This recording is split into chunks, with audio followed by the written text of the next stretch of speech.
माँ की अनमोल ममता की कहानी। रात के 1 बजे बज रहे थे। फोन की रिंग बजती है। 25 साल का आनंद नींद से जाग बड़ा खुश होकर फोन को रिसीव करता है।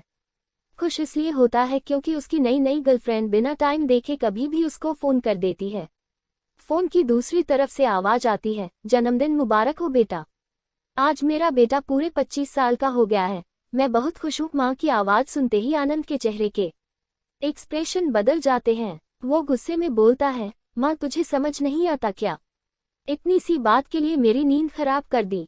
यह बात तो तू मुझे सुबह भी बोल सकती थी। इतना कहकर वह फोन काट देता।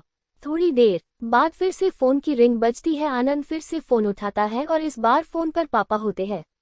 आनंद इस बार आराम से बात करता है। थैंक यू पापा, आपने मुझे बर्थडे विश करने के लिए फोन किया, वो भी इतनी रात को। पापा कहते हैं, नहीं बेटा, मैंने तुम्हें मुबारकबाद देने के लिए नहीं बल्कि ये बताने के लिए फ़ोन किया है कि तुम्हारी माँ बिल्कुल पागल है।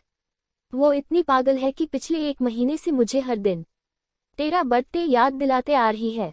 वो इतनी पागल है कि तू हमसे सैकड़ों किलोमीटर दूर है, फिर भी उसने यहाँ पर खुद अपने हाथों से तेरे लिए केक बनाया है। ऊपर से ये जिद कर बैठी है कि जब तक तुझे विश नहीं कर देती तब तक न खुद खाना खाएगी ना मुझे खाने देगी। आनंद सब ध्यान से सुन रहा था और उसे ये महसूस भी हो रहा था कि उसने अपनी माँ को फॉर ग्रांटेड ले लिया था।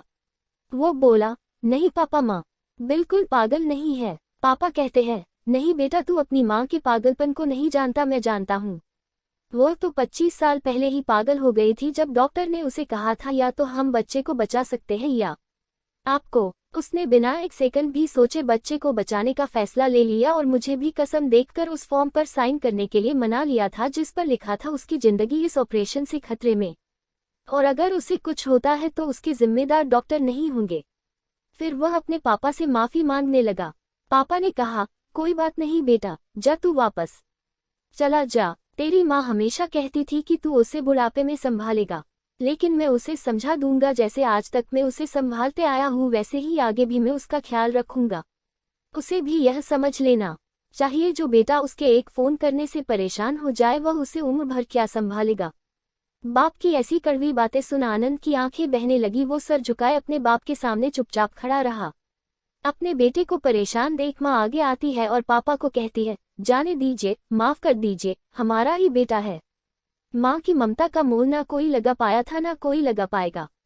9 महीने प्रसव की पीड़ा सहन करके हमें नई जिंदगी, नई दुनिया में लाने वाले माँ ही हमारी हर गलती को माफ कर सकती है। अगर आपको यह स्टोरी अच्छा लगा तो please like and subscribe and share करिए आपके दोस्तों के साथ।